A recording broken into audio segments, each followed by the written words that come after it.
Olá você que nos acompanha, esse é o seu jornal antijurídico especial COP26, ou Conferência das Partes 26, ou Conferência das Nações Unidas sobre Mudanças Climáticas de 2021, ou Conferência de Glasgow, ou uma reunião que poderia ser um e-mail. Mas afinal, o que é a COP26 se não a 26ª vez que políticos e líderes mundiais se reúnem para trocar uma ideia sobre o aquecimento global e apresentar os seus próprios planos para combater as mudanças climáticas?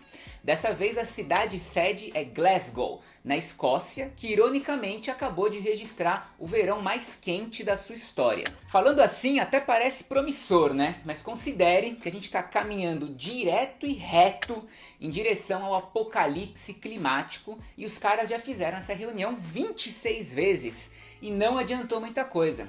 E quando você faz a mesma reunião 26 vezes e não consegue evitar o possível fim do mundo, é porque de fato essa reunião poderia ser um e-mail. Seria mais honesto, mais prático, rápido e prejudicaria menos o meio ambiente. Mas como sempre, antes de entrar no blá blá blá sobre como uma cambada de capitalistas reunidos lá na Escócia vão salvar a gente de uma tragédia que eles mesmos intencionalmente criaram, bora considerar se tornar um apoiador ou apoiadora do Jornal Antijurídico, contribuindo com quanto quiser, pelo tempo que quiser.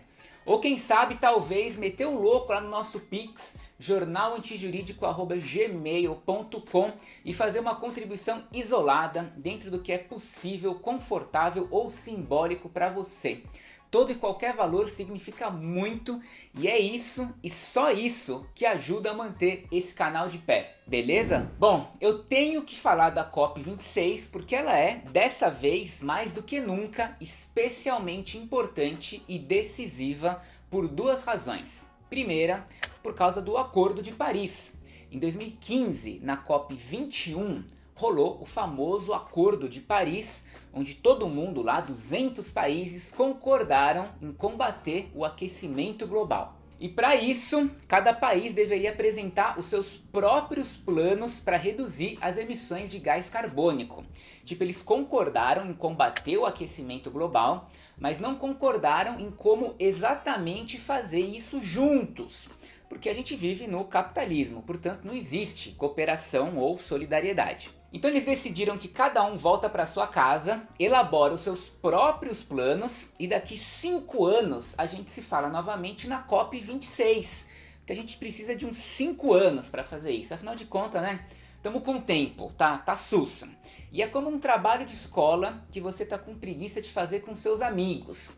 Daí você divide, cada um faz a sua parte e semana que vem a gente apresenta para a professora e para a turma toda e seja o que Deus quiser. Pois bem, a COP26 é esse momento em que eles vão apresentar para a turma toda o que cada um decidiu fazer sozinho.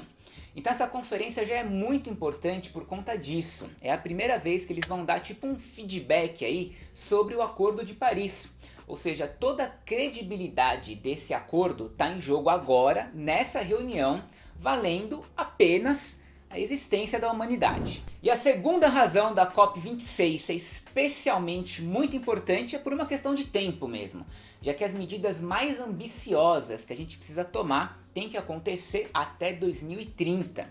São reduções nas emissões de gás carbônico que, se a gente não fizer até 2030, a gente não consegue mais evitar os piores efeitos do colapso ambiental.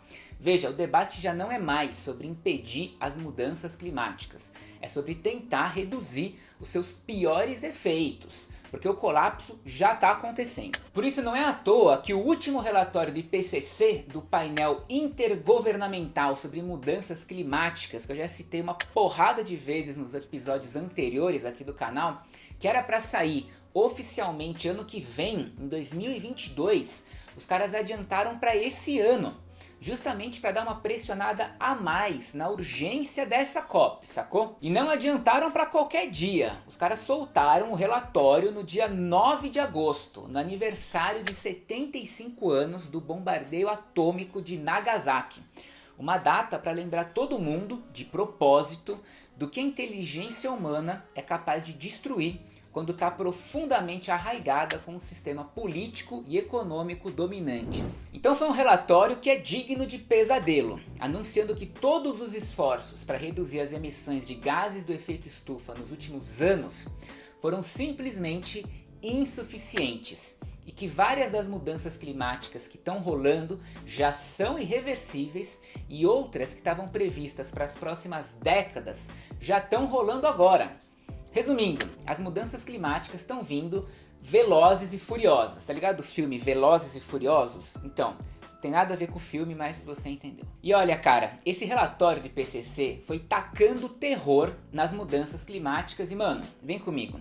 Pensa que esse relatório, assim como toda a ONU, sofre uma influência fodida dos países mais ricos, coincidentemente os que mais poluem, e também das mega corporações de petróleo. Isso todo mundo sabe. Então é público e notório que o relatório deles, do IPCC, é uma parada meio conservadora, sobretudo em relação às possíveis projeções e às possíveis soluções políticas. Tanto é que muitos movimentos sociais e organizações de justiça climática se referem a esse relatório como o menor denominador comum do clima, porque ele está falando as coisas bem por baixo mesmo. E tipo, esse bem por baixo já é vamos morrer. Então, se esse relatório fosse totalmente realista e independente, pode ter certeza que ele diria: vamos morrer ontem. Bom, verdade seja dita, ninguém acredita que as emissões de gases do efeito estufa vão ser reduzidas à metade até 2030.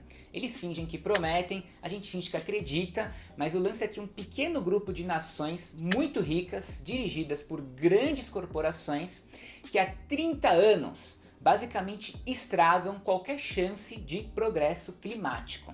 E se você quiser ir um pouco mais além nesse ponto, eu já te indico um episódio aqui do canal onde eu falei sobre isso, chamado Pra Onde Correr. E olha, eu sei que soa repetitivo de alguma forma culpar o capitalismo por tudo em todos os episódios, mas cara, na moral, me ajuda a te ajudar. Como é que você pode ser capaz de salvar o planeta se o DNA do nosso modelo econômico e político é de competitividade e violência? Esse DNA ele é ótimo se você quiser colonizar outros lugares, invadir países, começar uma guerra, roubar matéria-prima, impor a escravidão salarial, explorar os animais. Agora, salvar o mundo coletivamente do colapso ambiental com a mesma fórmula que é aplicada para fazer tudo isso, cara, essa conta não fecha. Por isso que você precisa entender que a crise climática, para além de uma crise climática, como se isso por si só não bastasse, é também uma crise do capitalismo. E para se defender disso, todo o seu aparato de propaganda sempre atuou estrategicamente contra todo tipo de solução que inevitavelmente batesse de frente com os interesses capitalistas. Então, para ilustrar melhor isso que eu estou falando, pensa que o papo de salvar o mundo do apocalipse climático é como um tango. Um passo para frente, 2 passos para trás. Ali, diante das câmeras, um monte de promessas superficiais são feitas, declarações conjuntas, super otimistas, discursos emocionantes, aquele rolê que você já tá ligado, e nas nossas costas, daí, são outros 500. Exemplo recente aconteceu agora com esse último relatório do IPCC que eu acabei de comentar aí para vocês. Um grupo de jornalistas investigativos do Greenpeace vazou um relatório, e gente, só um parênteses, do Pandora Papers.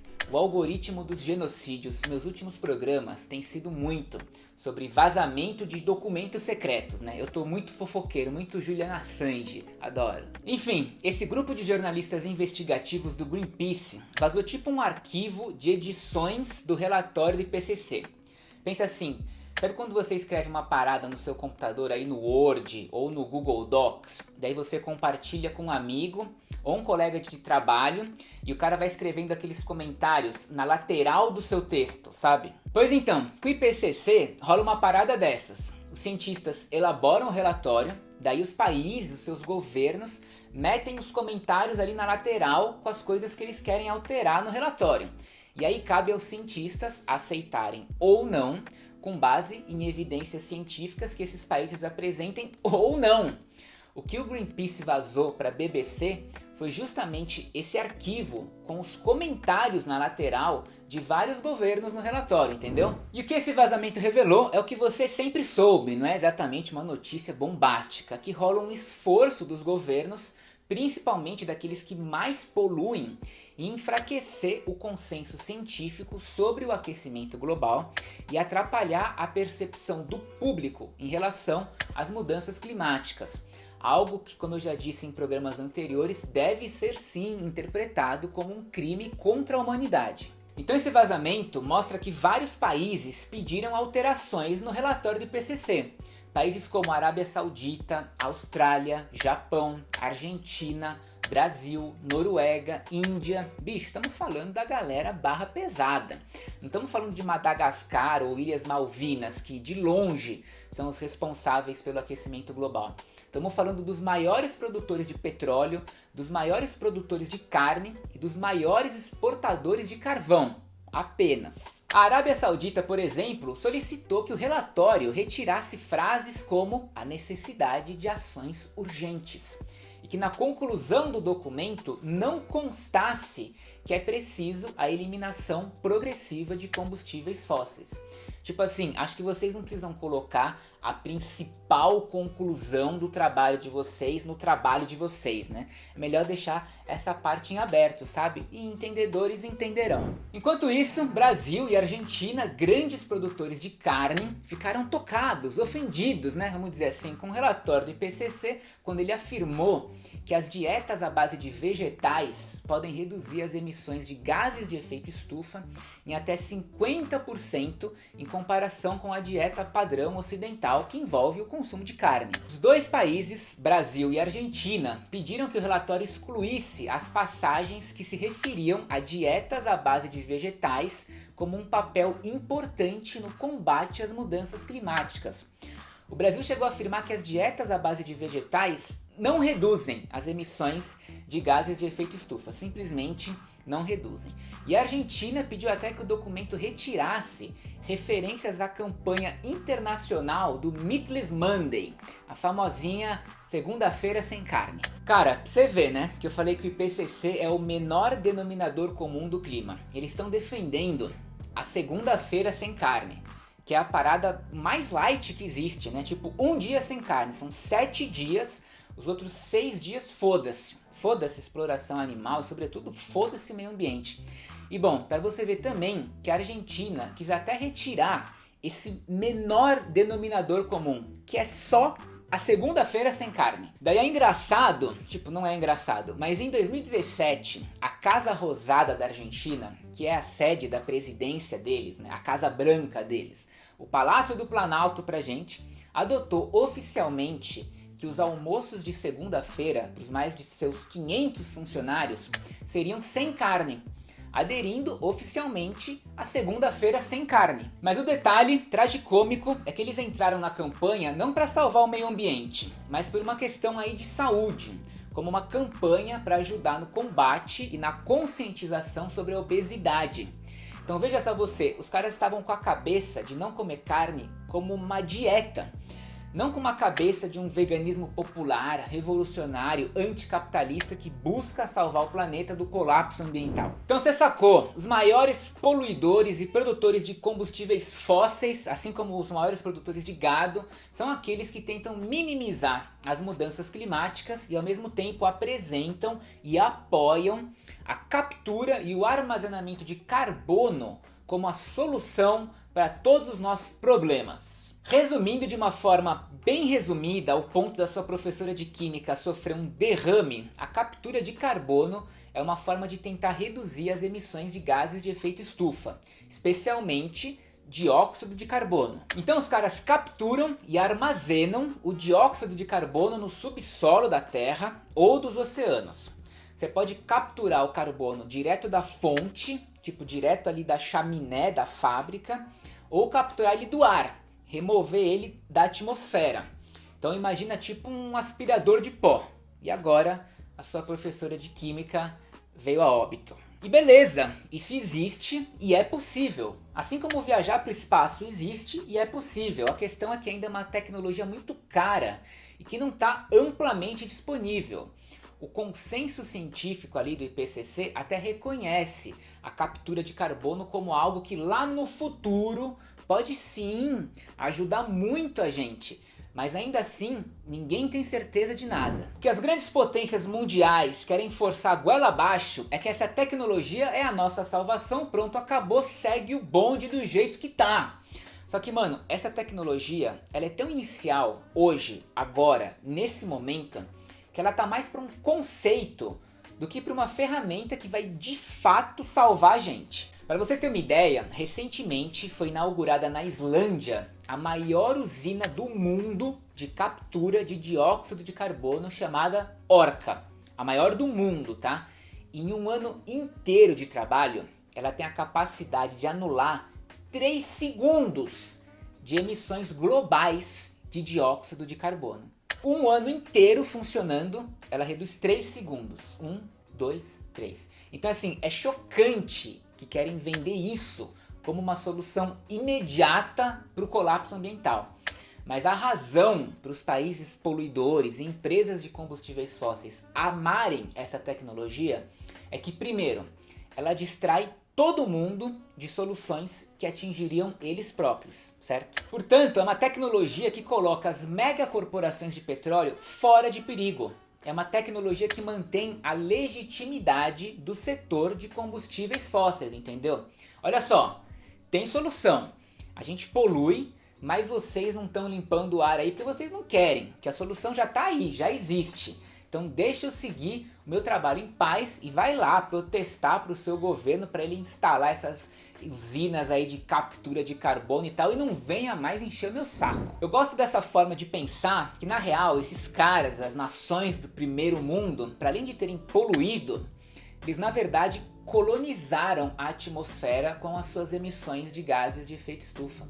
Acho que quando a gente pensa em termos de colonização da atmosfera, a gente torna o debate mais politizado e crítico, fugindo de uma discussão que tenta ser apenas técnica sobre quais ferramentas que a gente vai usar para capturar carbono.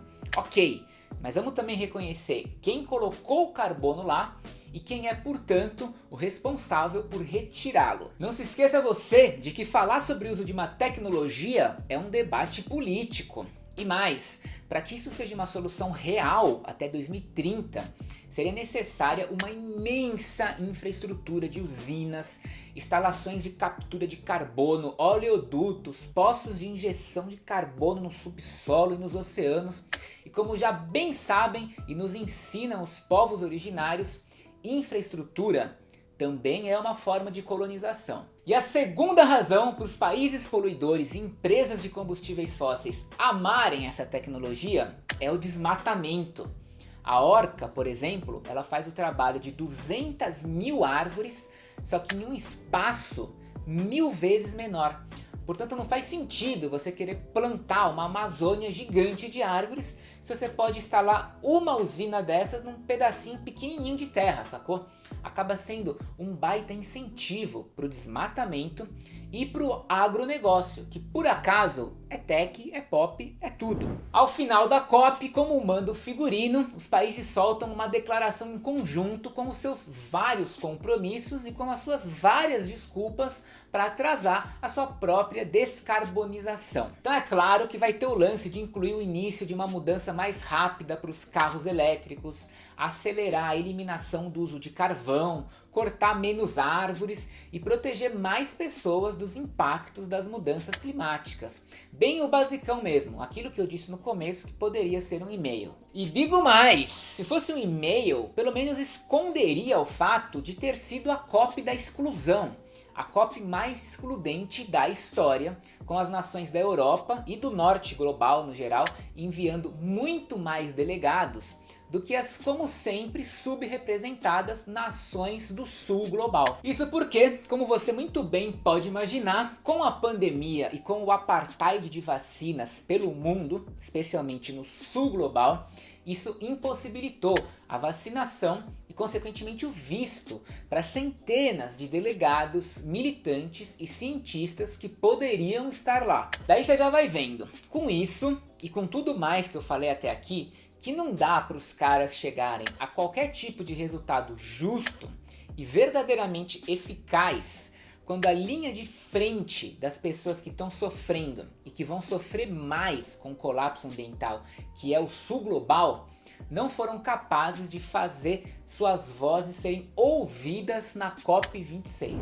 Então, ainda que role uma super declaração em conjunto, vários compromissos, metas ambiciosas e tudo mais, essas metas e esses compromissos são autodeterminados, voluntários e não obrigatórios.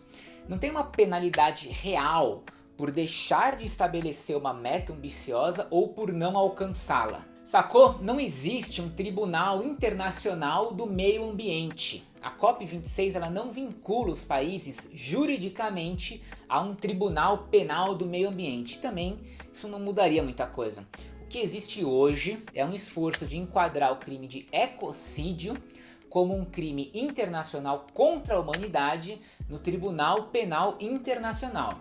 E sobre isso, eu já gravei um episódio chamado Leis para Salvar o Mundo. E mesmo com um crime de ecocídio, ou com um Tribunal Penal do Meio Ambiente, com a caralha que for que você quiser imaginar, quem é que vai se submeter a isso?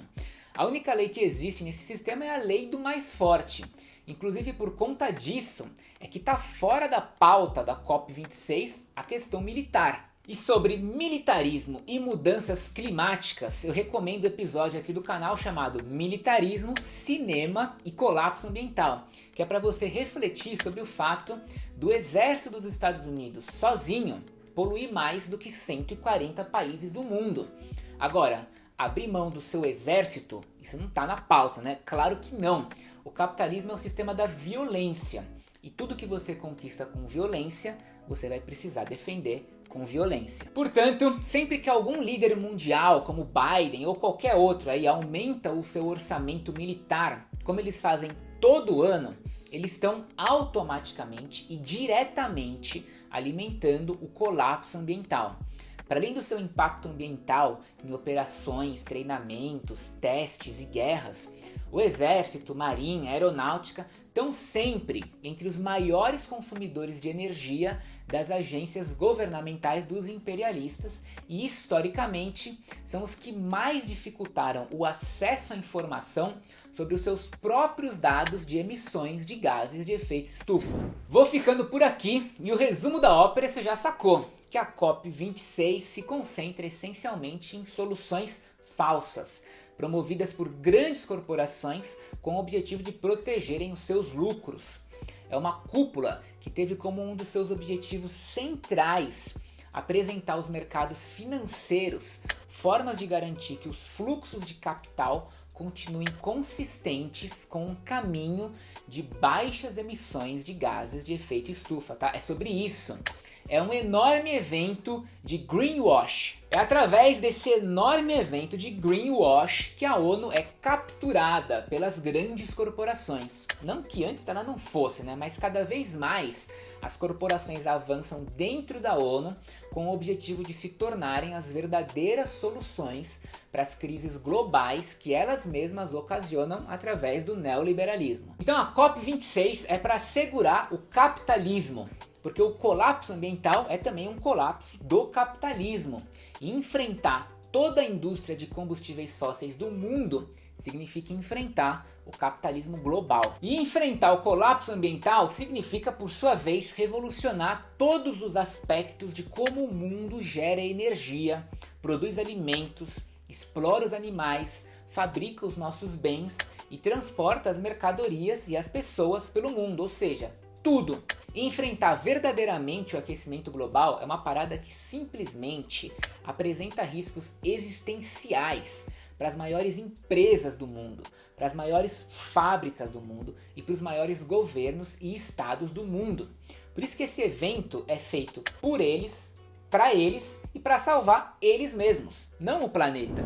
E antes de me despedir de vez, o meu muito obrigado a todos vocês que se mantiveram acordados até o final desse episódio. Espero que tenham gostado e deixo aqui novamente o convite para você considerar se tornar um apoiador ou apoiadora do canal através do nosso Apoia-se, com quanto quiser, pelo tempo que quiser, ou contribuindo de uma forma isolada através do nosso Pix, o jornalantijurídico@gmail.com, com uma quantia que for confortável, possível ou simbólico para você.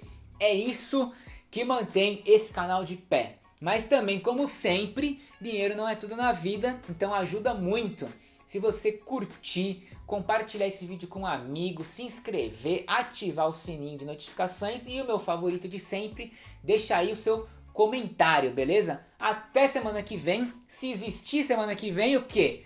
Valeu, falou!